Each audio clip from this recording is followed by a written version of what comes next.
A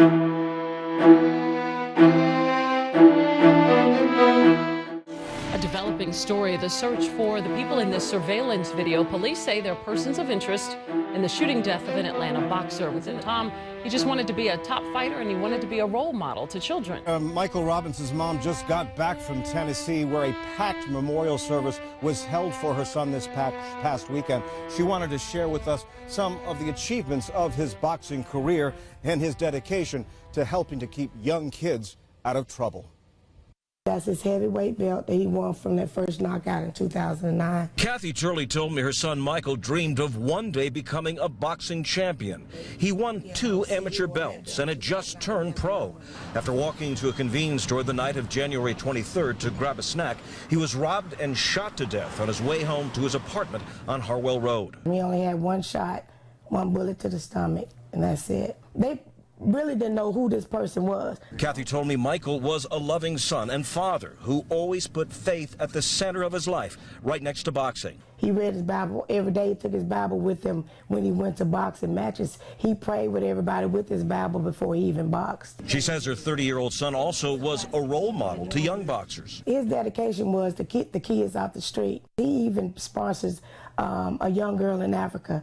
And he was trying to get everybody else on board with sponsoring a child. Police released this surveillance video saying these young men seen outside a nearby convenience store and an apartment complex are persons of interest that they want to identify and question.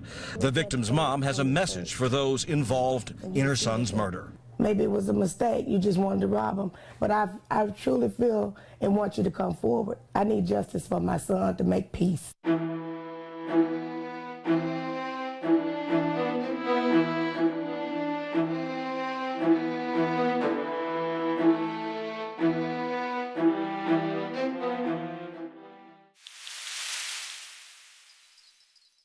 Just that much more effective.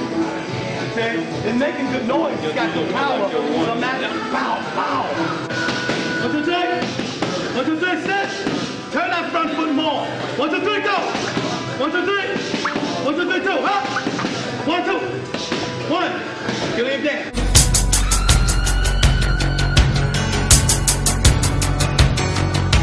Well, what inspired me was because I think it's an awesome sport. It's a unique sport. The sweet science of boxing. I used to box professionally and amateur, and it done me well. It kept me off the streets. It kept me focused. I got in great shape, and I was able to defend myself.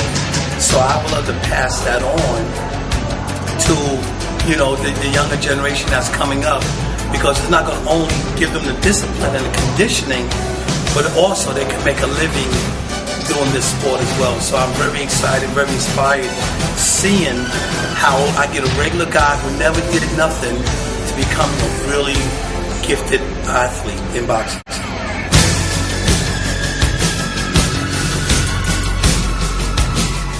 There's no improvising in boxing, gentlemen. There's no shortcut. You got to make your body respond to the call.